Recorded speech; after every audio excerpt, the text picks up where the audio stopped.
Hi everybody, welcome to a new episode of NOIR Central Station. Today we're going to be talking about 1948's The Big Clock, starring Ray Milland, Charles Laughton, Elsa Lanchester, Maureen O'Sullivan, Henry Morgan, and a bunch of other great character actors.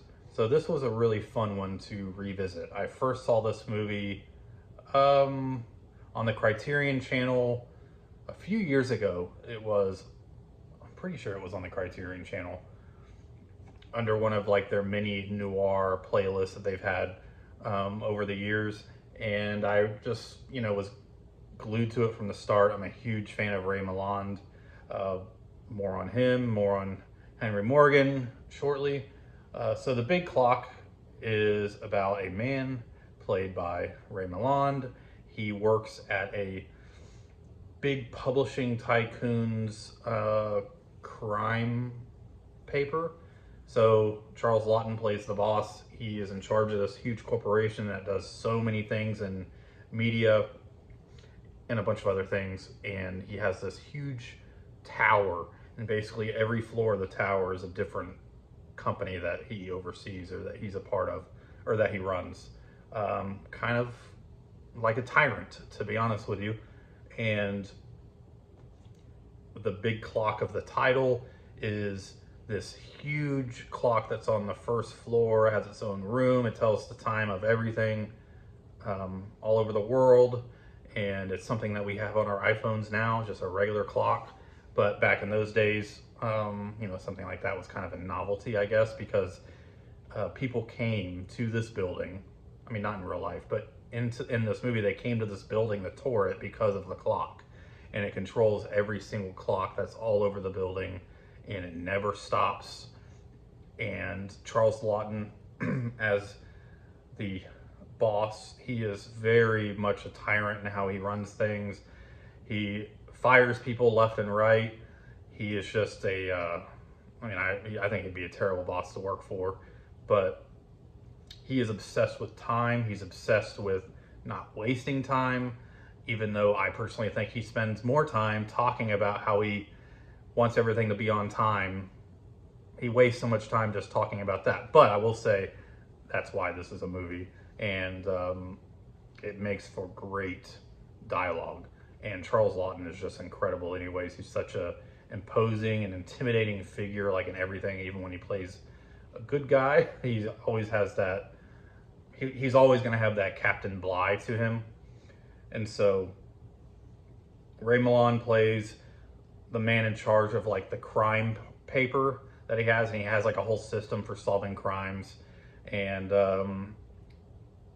he like picks up on details that other people kind of dismiss. It's actually kind of a fun thing. It's like a good TV show premise, just that alone. So this movie is full of rich details like that. So he ends up lying to his wife because he loves his wife, but he's like just obsessed with work. And so he goes out to dinner, or goes out to the bar one night for some drinks and has some drinks with a woman. The woman happens to be friends with the boss, and he goes back home, and he's like, his wife's upset that he wasn't home on time and all that kind of stuff, and rightfully so. He is like obsessed with his work, and he doesn't have any time for his kid or any. I mean, it's just kind of a terrible husband in many ways. But since it's played by Ray Milland, he's full of charm, and you can't help but root for him. And he's not really a bad guy at all. So the next morning, turns out that she was murdered, and his big boss is trying to figure out who murdered this person. I'm leaving many things vague because I want people to go into this kind of blind, but I'm giving the premise. The boss really wants to find out who did it, and so he's tasked Charles Laughton, or he's tasked Ray Milland with solving this crime with his paper. Also, Ray Milland is also freaking out because he thinks all is going to point to him, because they're talking about these witnesses that saw her at a bar with a guy. And so it's kind of like a race against time. And what's going to happen? And believe me, like, as revelations are made, it's way more complex than just like, oh my gosh, am I going to get fired from my job or am I going to go to jail? Like, it's way more complex than that. The movie opens with the great noir framing device that is very popular, where it opens with a segment of the concluding part of the movie, and then it comes back and says, well, this is how he got here. And he's in the room with the big clock with all the computers and stuff, and he's like, oh man, my life was so great. I was, I had everything I wanted, and 24 hours, it's all changed in 24 hours. And he goes back and starts from the beginning of what happened, which led to that point. And it is very entertaining. From beginning to end, this movie's entertaining because it has some comedy to it too, but it is very, very dark and menacing in areas. So Henry Morgan plays, I guess you could say, one of the enforcers of his publishing boss, like the Charles Laughton's character. And he just wants to get to the bottom of everything, or does he? And he doesn't have a word of dialogue the entire movie, but he is a complete menace. So far removed from what we know him as Colonel Potter on MASH. I mean, obviously he was a character actor for many years, had many things to his credit before he was ever in MASH, but this is by far the best Henry Morgan performance other than MASH to me, and he doesn't say a word in it. He's just incredible. I actually think he steals the show in this. Just maybe it's because MASH is my favorite show, so I just automatically gravitate to him. But he's really menacing. There's one part where he kind of looks like Michael Myers in the background. Not really, but he's in the back, and he kind of lingers in the back of all these scenes, and it's just like, what the heck is he doing back there? And he knows something, but he's trying to get to the bottom of everything. So that's the premise of this movie. It was directed by John Farrow. Marina Sullivan plays Ray Milland's wife, and she's really good. I would say she's actually pretty underused because, she's a big name. She's on the movie. She was married to John Farrow. But she wasn't really acting at this point anyway. She was in Tarzan, and she had settled down and started taking care of her kids, and she did it as a favor to John Farrow, her husband, to come back. And so she's kind of in the background. She's not really in the movie a lot, but she's a big enough actress to where she has some weight whenever she's on screen, and she's just, she's good in everything.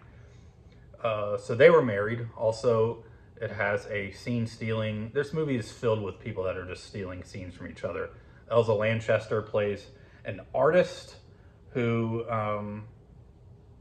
is very, very much a part of the plot, and she's kind of some comic relief, but she's also pretty incredible in what she does.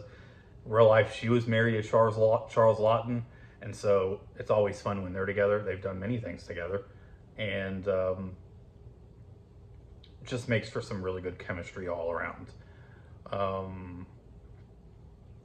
I didn't see her in the movie, but one of my favorites of noir, Ruth Roman, apparently is a secretary that does not have any words, and it's one of her first on-screen roles. I didn't point her out. I have the DVD. I don't have a 4K or high def release, so she could have been in the background and I just didn't see her.